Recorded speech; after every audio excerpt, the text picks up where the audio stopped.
Nobody really noticed when his desk was empty that Tuesday morning. You know how it is in high school. There's always someone absent, always someone running late. The teachers mark it down and move on with the lesson. Life continues like nothing happened. But this absence was different. This one would change everything. His name was Daniel, and he'd been going to Lincoln High for almost 3 years. If you asked most students about him, they'd probably give you a blank stare. Daniel who? They'd say. Maybe a few would remember the quiet kid who sat in the back, the one who always had his hood up, the one who drew in his notebook instead of taking notes. Mrs. Henderson taught English in room 204. She'd been teaching for 15 years, long enough to recognize every type of student, the overachievers who sat in front, the class clowns who disrupted from the middle, the athletes who tried to stay awake in the back row, and then there were the invisible ones, the kids who floated through her class like ghosts, present but not really there. Daniel was one of those ghosts. That morning, she almost marked him present out of habit. Her pen hovered over his name for a moment. Something felt off, but she couldn't quite place it. She marked the absence and continued taking roll. 23 students present, 1 absent. Just another ordinary day, except it wasn't. By third period, the whispers started.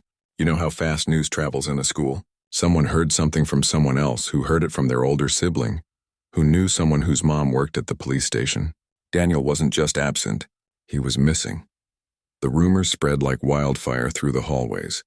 Kids pulled out their phones between classes, checking social media, texting their friends. By lunch, everyone knew. The quiet kid had disappeared sometime during the night, just vanished. His parents woke up to an empty bedroom, his bed made, his backpack gone, and there was a note. Principal Harris called an emergency assembly right after lunch.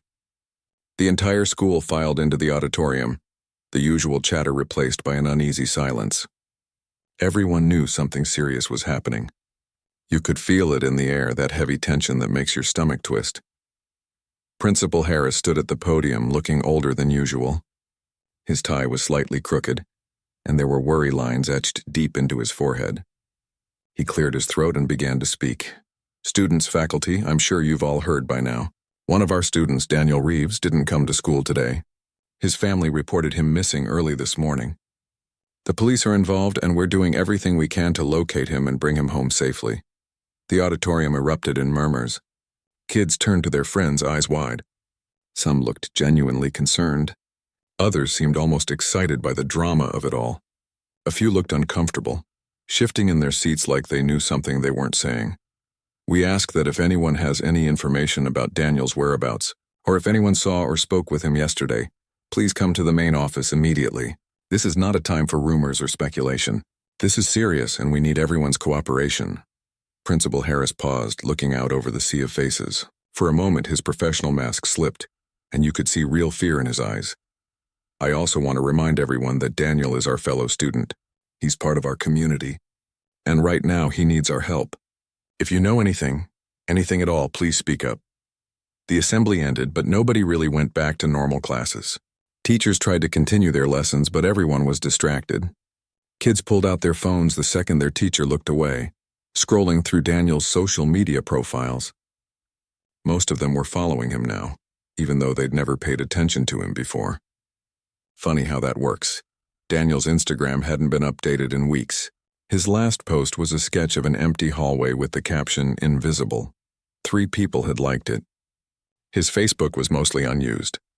His Twitter had a few random posts about art and music, nothing that seemed like a cry for help. Nothing that explained why he'd left, but that note. Everyone wanted to know what the note said. The police arrived at the school around 2 in the afternoon. 2 officers in uniform walking through the halls with Principal Harris. They went classroom to classroom, pulling out certain students for questioning. Kids who had classes with Daniel, kids who rode the same bus, anyone who might have seen or heard something. Katie Morrison was one of the first ones called. She sat 2 rows away from Daniel in English class. When she came back 20 minutes later, her eyes were red. Her best friend immediately asked what happened. They just asked if I'd noticed anything strange about Daniel lately. Katie whispered, if he seemed upset or said anything weird. But I honestly couldn't remember the last time I actually talked to him, or if I ever did. That's when it started to sink in for a lot of people. This kid had been in their classes for years, and most of them couldn't remember a single conversation with him. They couldn't tell you his favorite color or what music he liked or what made him laugh. He'd been there all along, sitting right beside them, and they'd never really seen him. The school day ended in chaos. Parents arrived early to pick up their kids. News vans pulled into the parking lot. Reporters tried to interview students as they left. The once ordinary Tuesday had turned into something out of a movie, except this was real. This was happening. Daniel's parents held a press conference that evening.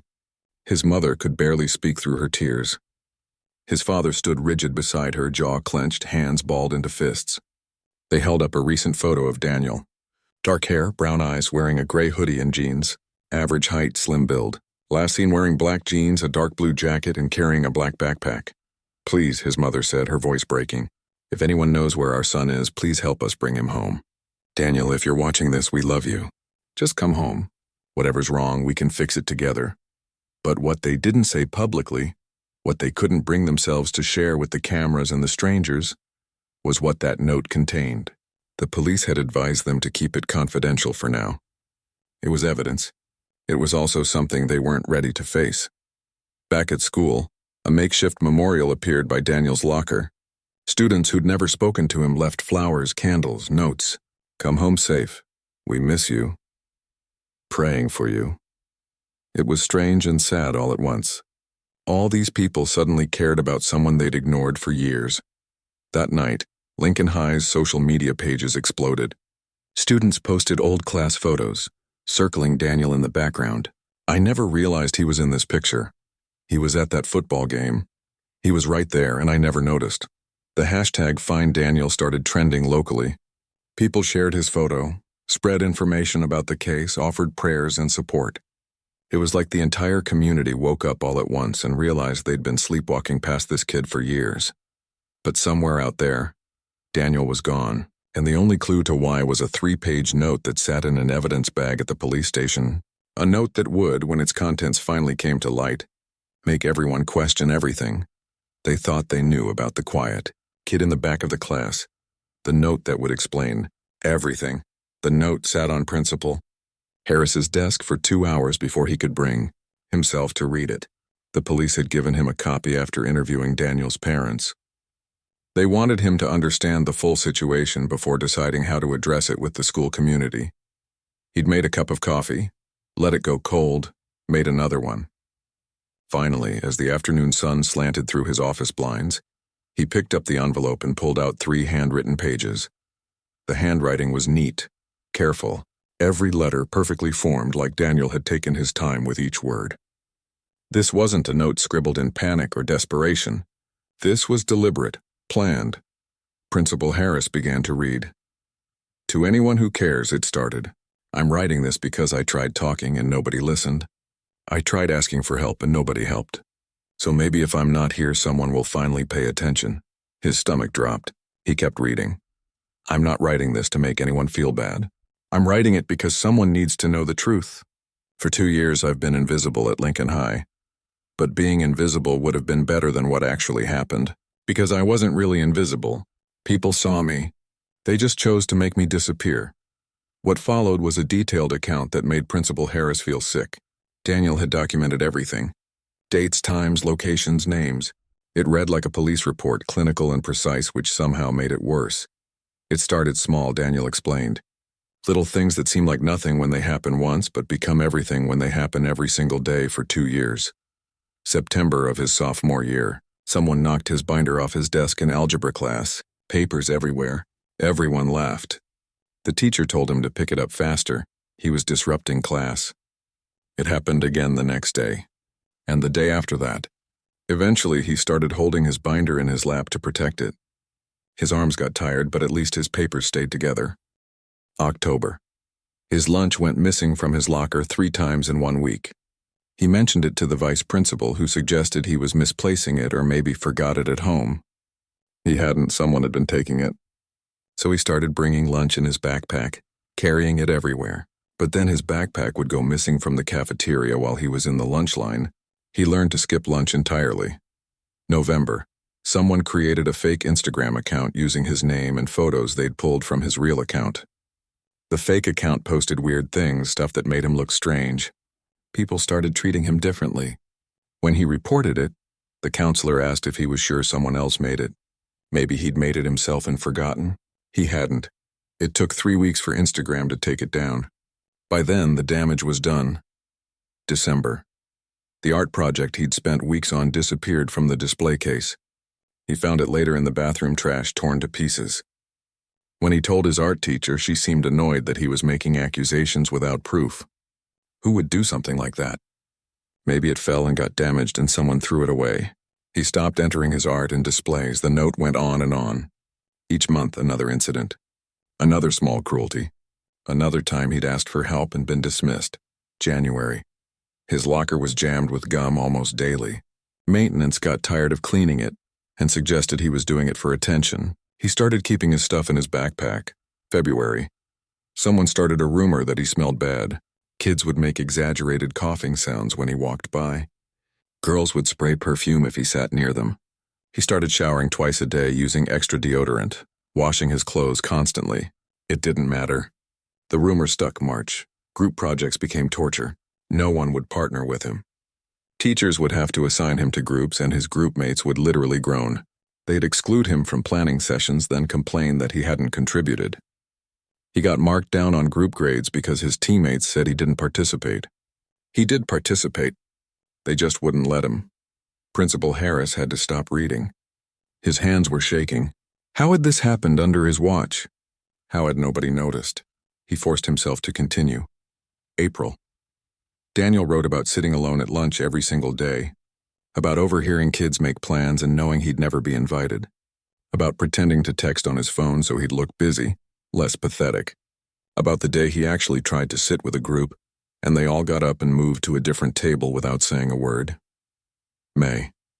He described his art teacher asking him to help with the spring art show. He'd gotten excited, thinking maybe this was his chance to connect. But when he showed up, the teacher seemed confused about why he was there. She'd forgotten she asked him. Other students were already doing the job she'd promised him. He left quietly and nobody noticed. June. End of sophomore year. Summer should have been a relief, but Daniel wrote about dreading the return to school.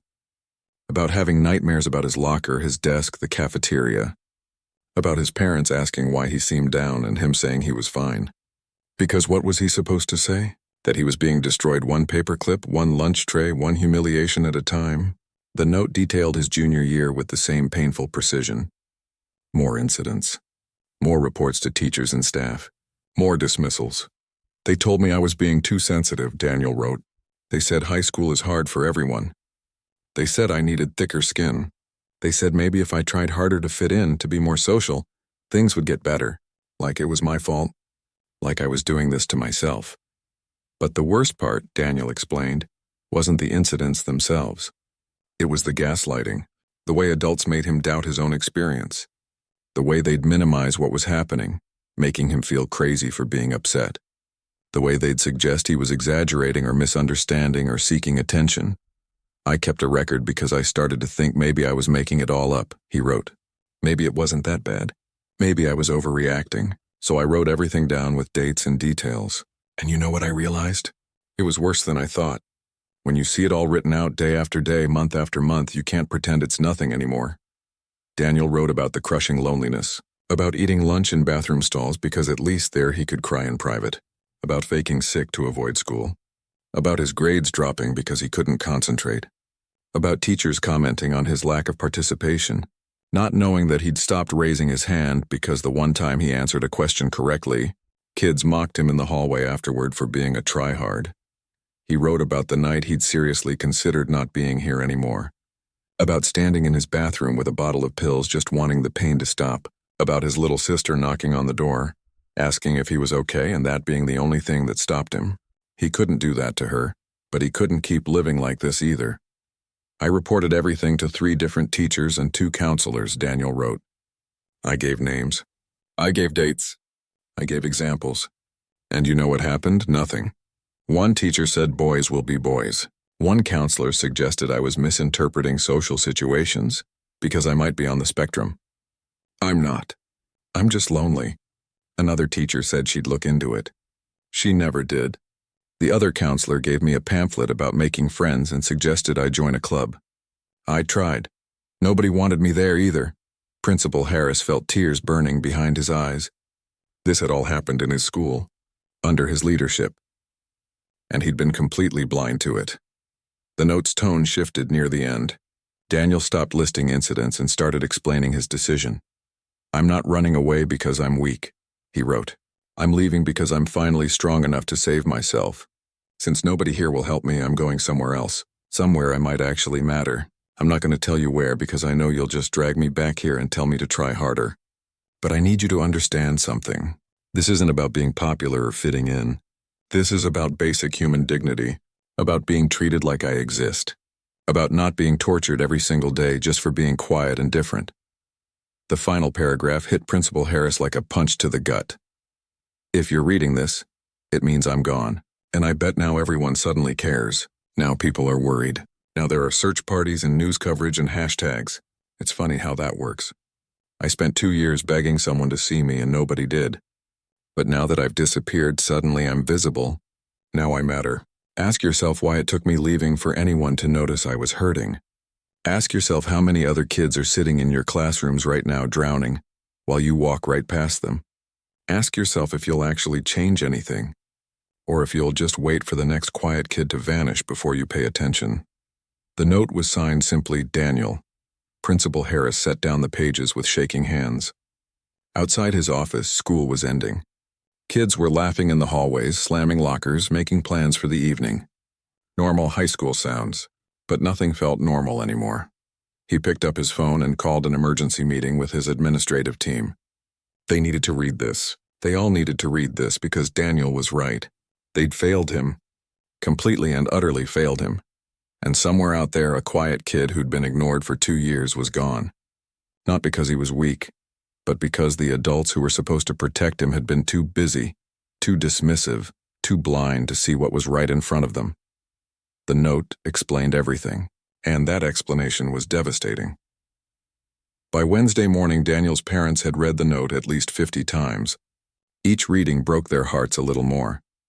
They sat at their kitchen table, the same table where Daniel had eaten breakfast every morning before school, never saying much. They'd thought he was just quiet, a thoughtful kid. A little shy maybe, but fine. Totally fine, except he hadn't been fine at all. "How did we miss this?" Daniel's mother whispered, tears streaming down her face. "He was right here. Every day. Right here in our house. How did we not see?" His father stared at the note, jaw tight. "He tried to tell us. Remember last spring? He asked if we could move. I told him we couldn't afford it right now. I thought he just wanted a change of scenery. He asked about switching schools," his mother said, her voice hollow. "Twice, and I said Lincoln High was a good school, that he should stick it out. I told him things would get better. I actually said that. I told him it would get better." They'd called the police station that morning. Detective Chen was leading the case. She'd been patient with them, professional but kind. She'd worked missing persons cases before, too many of them involving kids. She knew how to handle distraught parents. "We're following every lead," she'd assured them. "Daniel's note gives us insight into his state of mind. He planned this carefully. He took his backpack, which suggests he intended to be gone for a while. But he also made his bed and left the note somewhere you'd find it. Kids who are planning to harm themselves don't usually do that. It was supposed to be comforting, but it wasn't. Their son was still gone, and every hour that passed felt like a lifetime." At Lincoln High, news about the note had started to spread. Not the full contents, but enough. Whispers in the hallways about bullying, about Daniel reporting things and being ignored, about adults not listening. The administrative team had held their emergency meeting Tuesday evening. Principal Harris had copies of the note made for each of them. As they read, the room grew heavy with silence. Vice Principal Thompson spoke first. "I remember him coming to my office about his lunch going missing. I honestly thought he was just forgetful. I get dozens of kids every week with lost items. I never imagined." "He came to me too," said Mrs. Palmer, one of the school counselors. "He seemed anxious. I gave him resources for social anxiety. I suggested he join clubs. I thought I was helping." "He named specific students in this note," Principal Harris said quietly. "Students who made his life miserable. Students we see every day. Good kids, we thought. Popular kids. Athletes. Honor roll students. The wrestling coach shifted uncomfortably. Are we talking about Tyler Brooks? Because Tyler's one of my best wrestlers, captain of the team. I've never seen him bully anyone. That's exactly the problem, Principal Harris said, his voice harder than usual. We never saw it because we weren't looking. We saw the kids we expected to see and ignored the one who needed us most. They decided they had to address it with the students. Not the full details of the note, not yet. But they needed to talk about what was happening, about Daniel, about how the school was going to move forward. Thursday morning, another assembly. This time the mood was different. Kids filed in quietly, sensing something big was coming. Teachers lined the walls, faces grim. Principal Harris took the podium. He looked like he'd aged 10 years in 2 days. By now you all know that Daniel has been missing for 3 days. What you may not know is that before he left, he wrote a detailed account of his experience at Lincoln High. An account that, frankly, should horrify all of us. You could hear a pin drop. Students who'd been whispering fell silent. Daniel documented 2 years of systematic mistreatment. He was bullied. His belongings were destroyed. He was mocked, excluded, and ignored. And when he tried to get help from adults in this building, including me, he was dismissed. We failed him, completely. Some students looked shocked. Others looked down at their laps, faces red. A few looked angry, defensive. I'm not going to name names right now, Principal Harris continued. The police are handling that aspect. But I want every single person in this room to think about how you've treated Daniel, how you've treated anyone who seems different or quiet or alone. Because according to his note, there were witnesses to much of what happened. Students who saw and said nothing. Adults who heard and did nothing. He paused, looking out over the sea of faces. Daniel wrote that he spent 2 years begging someone to see him, and nobody did. That changes now. Starting today, Lincoln High is implementing a zero-tolerance policy for bullying of any kind. Not just physical bullying, social exclusion, online harassment, destroying property, spreading rumors, all of it. And we're training our staff to actually listen when students come forward, to investigate instead of dismiss, to protect instead of minimize. A hand went up near the back. It was Tyler Brooks, the wrestling captain. Principal Harris nodded at him. Sir, are you saying Daniel left because of bullying? Like he ran away? Principal Harris measured his words carefully. Daniel left because he felt he had no other choice, because the environment here became unbearable for him, and because when he asked for help, we let him down. Tyler's face flushed. Several of his friends shifted uncomfortably in their seats. After the assembly, students didn't go straight to class. Groups formed in hallways, voices low but intense. Some kids were angry. This is ridiculous, one girl said to her friends. So now we're all supposed to feel guilty because Daniel was too sensitive? High school is hard for everyone. Her friend looked uncomfortable. I mean, if he tried to get help and nobody listened, that's kind of messed up, though. Please. He probably exaggerated everything. People always play victim when they don't fit in. But not everyone felt that way. In Mrs. Henderson's English class, Katie Morrison raised her hand during discussion time. I need to say something, she said, her voice shaking. I had classes with Daniel. I saw things happen. Little things, but they happened every day. And I never said anything because I didn't want to make waves. I didn't want people to turn on me next. And now he's gone and I could have helped him and I didn't. She started crying. Other students looked away, embarrassed. But then another hand went up. I saw stuff too, admitted a boy named Chris. I saw people knock his things down on purpose. I saw them laugh about it. And I laughed too sometimes because everyone else was laughing. I didn't think about how it felt for him. One by one, students started admitting things. Small cruelties they'd participated in or witnessed. The classroom confession spread to other classes. By the end of the day, dozens of students had come forward with information, either to their teachers or directly to the main office. Detective Chen spent Thursday interviewing students. Tyler Brooks was one of them. He sat in the conference room with his parents, trying to maintain his confident posture but failing. Tyler, Daniel's note mentions you specifically, Detective Chen said. He says you initiated what he called the paper drop game. Every day in algebra class, you'd knock his binder off his desk. Tyler's mother gasped. His father's jaw clenched. It was just a joke, Tyler said defensively. It wasn't that serious. He never said it bothered him. Did you ask if it bothered him? Silence. Tyler, this went on for months. Every single day. That's not a joke. That's targeted harassment. I didn't mean... Tyler's voice cracked. I didn't think he'd run away because of it. Daniel didn't run away, Detective Chen corrected. He left because his life here became unbearable. Because small things done repeatedly by multiple people added up to something devastating. You were part of that, Tyler broke down. His tough guy exterior crumbled completely. I didn't know it was that bad. I swear I didn't know. If he'd just told me, he did tell people. He told 3 teachers and 2 counselors. Everyone told him he was overreacting. The interviews continued. Girl after girl who'd sprayed perfume when Daniel walked by. Guy after guy who'd knocked into him in the hallways. Students who'd excluded him from group projects, who'd left him out of social events, who'd mocked his drawings. Most of them had similar responses. It wasn't that serious. Everyone else was doing it. I didn't think it mattered. He seemed fine. He'd seemed fine because he'd had to seem fine. Because showing pain would have made it worse. By Friday, Daniel had been gone for 4 days. His parents were barely holding it together. They'd given multiple news interviews begging him to come home. Social media was flooded with Find Daniel posts and anti-bullying messages.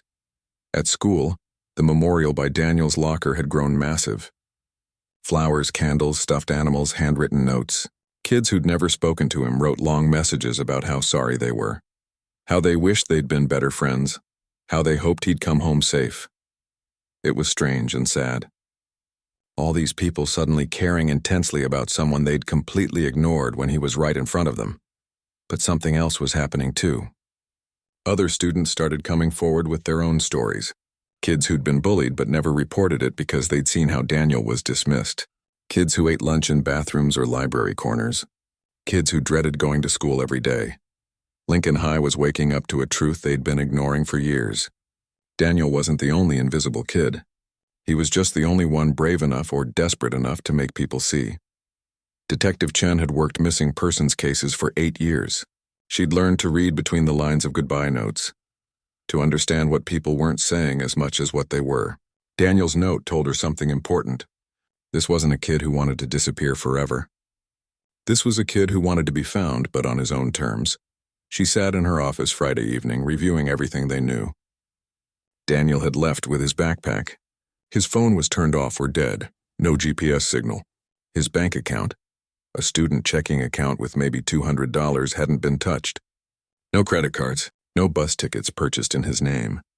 But then she noticed something in Daniel's note, a small detail most people would miss. In describing his pain, he'd mentioned art over and over.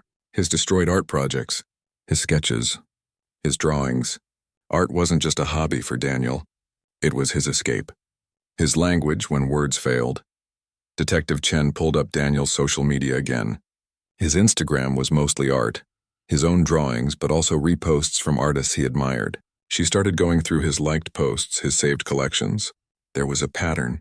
Street art, urban sketches, and several posts about youth art programs in the city. One program kept appearing. The Lighthouse Collective, a community art space that offered free classes and studio time to teens. Their mission statement talked about providing sanctuary for young artists who didn't fit traditional molds. It was located in the Warehouse District downtown, about 40 minutes from Daniel's neighborhood. She called the number listed on their website. A woman answered, voice warm and tired. Lighthouse Collective, this is Nina speaking. This is Detective Chen with the police department. I'm looking for information about a missing teen. His name is Daniel Reeves. There was a pause. Too long to be casual. What makes you think he'd be here? Nina asked carefully. He's interested in art. Your program came up in his social media. Has anyone matching his description been around this week?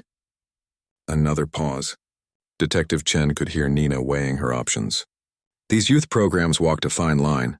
They wanted to help kids, but they also knew some kids were running from situations that needed intervention. I can't give out information about anyone who might be staying here, Nina said finally. Privacy is really important to the kids we serve. But I can tell you that if there was a young person here who was safe and didn't want to be found, I'd respect that. Even if his parents are worried sick. Even if there's an active missing persons case. Even then, Nina said softly, because sometimes kids run from home for good reasons. And my first responsibility is to the young people who trust us enough to walk through our doors. Detective Chen understood the position, even if it frustrated her. Can I at least come by? Talk to you in person? Give me your number. I'll call you back. The line went dead. Detective Chen stared at her phone. That conversation told her everything she needed to know. Daniel was there or had been there. Nina was protecting him. 20 minutes later, her phone rang. Detective Chen, this is Nina from Lighthouse. I spoke with the young person in question. He's safe. He's not in danger, and he's not ready to go home yet. But he agreed to let me give you this address so his parents can know he's okay. Will he talk to his parents? Not yet. But he will. He just needs some time. Detective Chen immediately called Daniel's parents. His mother answered on the first ring. We found him, Detective Chen said. He's safe.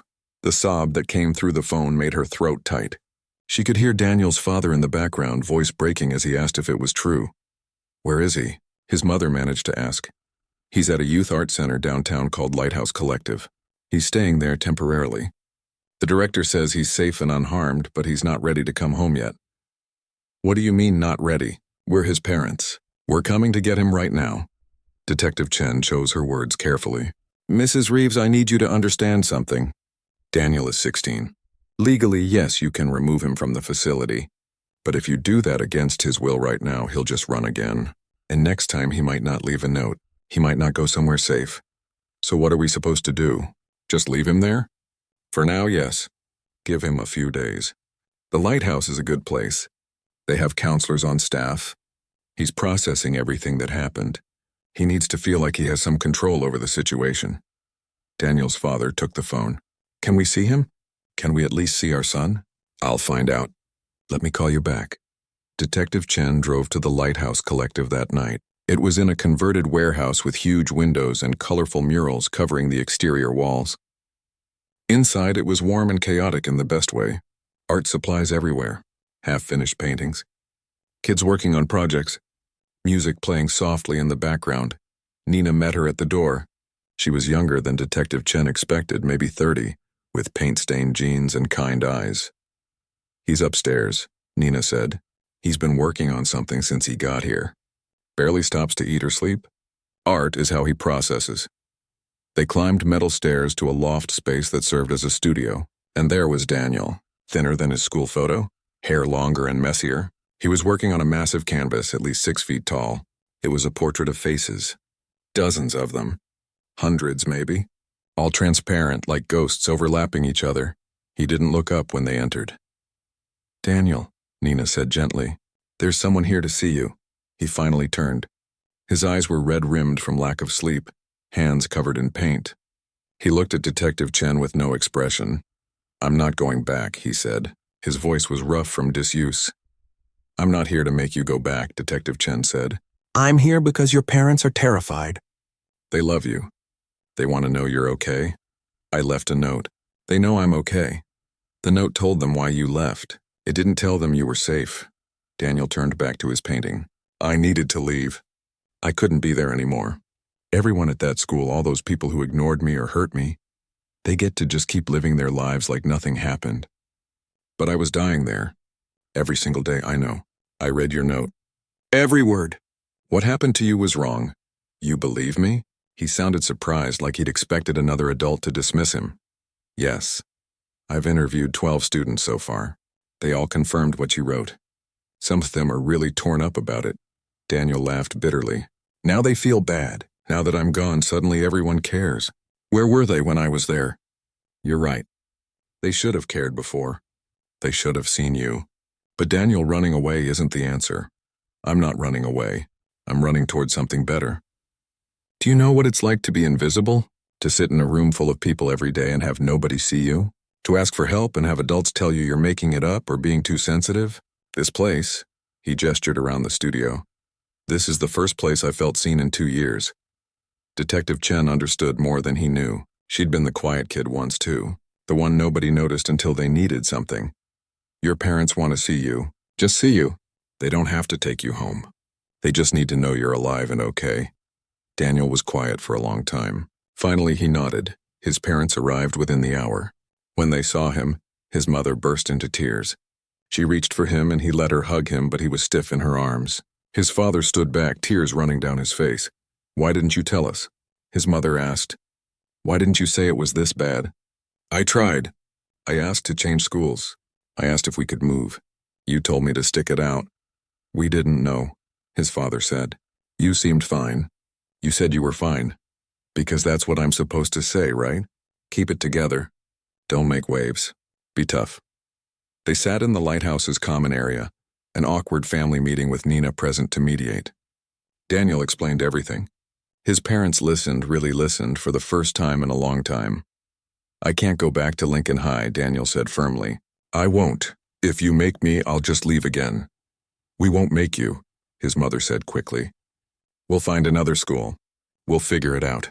Just please come home. Not yet. I need more time. I need to finish my painting. I need to think about what comes next. It killed them, but they agreed. 3 more days at the lighthouse. Then they'd talk about next steps. Together this time. As a real family that actually communicated, back at Lincoln High the story was breaking wider. Local news had gotten wind of the bullying allegations. Parents were demanding answers. The school board scheduled an emergency meeting. Principal Harris was facing possible termination, but something else was happening too. Students were organizing. Not the popular kids or the athletes or the honor roll students. The other kids. The quiet ones. The weird ones. The lonely ones. The ones who'd been invisible too. They created a group called the Unseens. It started with 10 students. By Monday there were 50. They met in the library after school, sharing their own stories of being overlooked, excluded, dismissed. They weren't angry or vengeful. They were just tired of being invisible, and they had demands. Real counseling programs, anonymous reporting systems that were actually investigated, training for teachers on recognizing isolation and exclusion, a complete overhaul of how the school handled bullying. Daniel shouldn't have had to disappear for us to matter, one girl said at their first official meeting. We're all here. We've been here all along. It's time someone finally saw us. The movement spread to other schools, other quiet kids finding their voices. Daniel's note had sparked something bigger than anyone expected, and in a warehouse studio downtown, Daniel painted faces. All the people who'd overlooked him. All the invisible kids like him. Making them visible, one brushstroke at a time. 3 weeks after Daniel disappeared, he walked back through the doors of Lincoln High. But he wasn't the same invisible kid who'd left. And the school wasn't the same either. His parents had fought hard for him. They'd met with the school board, with Principal Harris, with the district superintendent. Daniel wasn't going back to regular classes. Not yet. He had conditions, and after everything that had happened, the school had agreed to every single one. First, family therapy. All 3 of them every week. They'd already started at the lighthouse, sitting in uncomfortable chairs and learning how to really talk to each other. Daniel's mother had cried through the first 2 sessions, realizing how many signs she'd missed. His father had to confront his own high school experience, admitting that he'd told Daniel to toughen up because that's what his own father had told him. They were learning, slowly, to be the parents Daniel needed instead of the parents they thought they should be. Second, a transfer was in the works. Daniel would finish out the semester at Lincoln High with modified attendance, then start fresh at Riverside Academy in January. A smaller school with an arts focus, a place where being quiet and creative wasn't a liability. Third, and this was Daniel's own idea, he wanted to speak at a school assembly. Not as a victim coming back defeated, not to call people out or shame them, but to say something that needed to be said.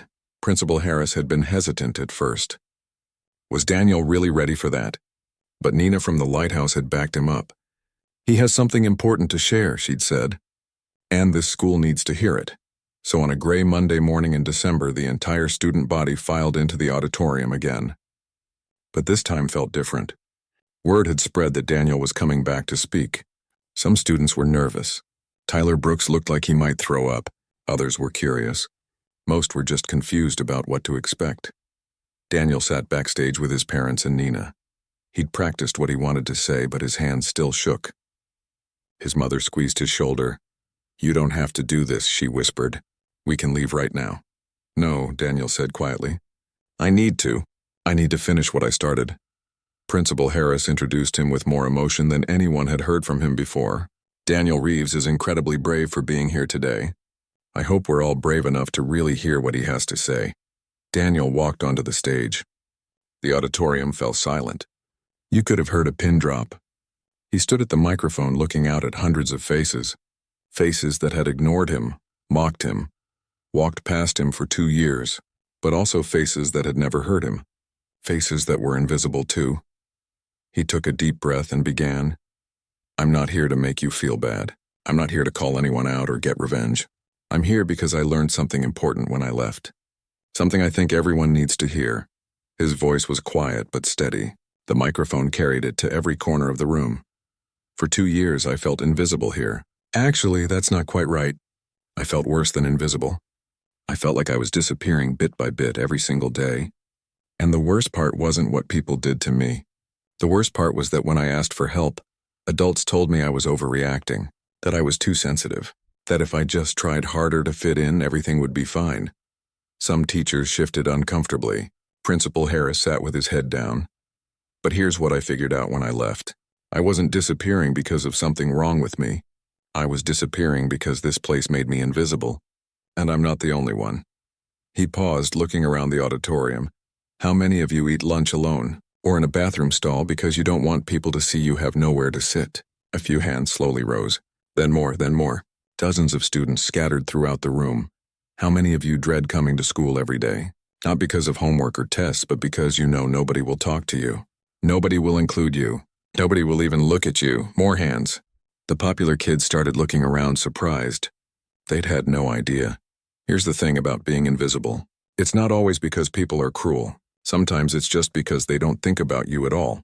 They're so busy with their own friends, their own lives, their own problems, that they literally don't see the quiet kid in the back of the class who's drowning. Daniel's voice got stronger. "I left because I wanted to matter. Because I needed someone, anyone, to acknowledge that I existed. And you know what happened? The second I was gone, suddenly everyone cared. Suddenly I was visible. Suddenly I mattered. There were search parties and hashtags and memorials at my locker. All these people who'd never said a word to me when I was here were writing notes about how much they'd miss me." He looked directly at Tyler Brooks, who was staring at his lap. "And that's when I realized something. You all saw me. The whole time. You just didn't think I was worth noticing. My pain wasn't as important as your comfort.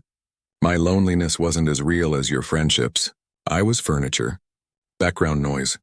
Easy to overlook because acknowledging me would have meant doing something, and doing nothing was easier." The silence in the auditorium was absolute. Several students were crying. But I also realized something else. I already mattered. I just needed to believe it first. My worth isn't determined by whether people at this school like me or include me or even notice me. I matter because I'm a human being, period, that's it. He pulled a folded piece of paper from his pocket, his note. The one that had explained everything. In this note, I documented every time someone hurt me, every time I asked for help and was dismissed. Every moment I felt like I didn't matter. And you know what? Writing it all down helped me see the truth. The problem wasn't me. It was a system that protects bullies and ignores victims, a culture that values popularity over humanity, adults who care more about not making waves than actually protecting kids. Principal Harris stood up from his seat. Daniel paused. "He's right," Principal Harris said, his voice thick with emotion. "Everything he just said is absolutely right. And I'm sorry, Daniel. I'm so deeply sorry. We failed you." Other teachers stood. Mrs. Henderson had tears streaming down her face. The counselors who'd dismissed Daniel's concerns looked devastated. Daniel nodded, accepting the apology but not letting it derail what he needed to say. "So here's my challenge to everyone in this room. Who else is invisible? Look around. Really look. See the kid who always sits alone, the one who never gets picked for group projects, the one who flinches when people walk past. See them, talk to them, include them. Not because you feel sorry for them, but because they're human beings who deserve basic dignity." He looked at the teachers. "And adults, when a kid comes to you saying they're being bullied or excluded or hurt, believe them, listen to them, help them. Don't tell them to toughen up or try harder or that it's just part of growing up. Because you know what? Kids shouldn't have to disappear for you to finally pay attention." Daniel folded up his note and put it back in his pocket. "I'm not coming back to Lincoln High full-time. I'm transferring in January to a school where I can start fresh. But before I go, I wanted to say this. You don't get to keep hurting people and then act shocked when they break. You don't get to ignore someone for years and then pretend you cared about them when they're gone. And most importantly, You don't get to blame victims for not speaking up when you've made it clear nobody's listening. He started to walk away from the microphone, then turned back. Oh, and one more thing. To all the other invisible kids in this school, the ones sitting in the back corners and eating lunch alone and dreading every single day. I see you. I was you. And I'm telling you right now that you matter. You've always mattered. You don't need their approval or their friendship or their validation. You just need to survive long enough to find your people. They're out there. I found mine at the lighthouse. You'll find yours too. The auditorium erupted. Not an applause exactly. It was more like a release. Students were crying, hugging each other, raising their hands like they wanted to say something too. The invisible kids had found their voice through Daniel's words. What happened next was something nobody expected. Tyler Brooks stood up. He walked down to the front of the auditorium, face red and streaked with tears. "Can I say something?" he asked Daniel. Daniel looked at Nina, who'd stood up in the audience. She nodded. Daniel stepped back from the microphone. Tyler took his place, hands shaking. "My name is Tyler Brooks, and I bullied Daniel. Not in big dramatic ways. I made his life hell in small ways every single day, and I told myself it was just joking around, just harmless fun. But it wasn't harmless, and it wasn't fun for him, and I'm sorry." His voice broke. "I don't expect you to forgive me, Daniel. I don't even forgive myself. But I want everyone here to know that I was wrong. What I did was wrong, and to anyone else I've hurt, anyone I've made feel small or invisible or worthless, I'm sorry. I'll spend the rest of my time at this school trying to be better." Other students started coming forward, one by one. Kids admitting to spreading rumors, to excluding people, to laughing when they should have helped, to being bystanders when they should have been friends. It wasn't comfortable. It wasn't pretty. Some people were defensive or made excuses, but it was real, raw, honest. And something shifted in that auditorium. The invisible kids weren't invisible anymore. The popular kids weren't untouchable anymore. Everyone was just human, flawed and hurting and trying to figure out how to be better. Daniel left that day with his parents, but his impact stayed. The Unseens group grew to over 200 students. They pushed for real changes, and the school board listened. New counselors were hired, training programs for all staff, anonymous reporting that was actually investigated, zero tolerance for exclusion and social bullying, not just physical violence. At the lighthouse, Daniel finished his painting. All those transparent faces overlapping and interweaving. He called it the invisible. Nina helped him organize a showing. Students from Lincoln High came. Teachers came. Tyler Brooks stood in front of the painting for 20 minutes, tears streaming down his face. The painting was featured in a local gallery, then a statewide student art competition. It won first place. The prize included a scholarship to a prestigious summer arts program.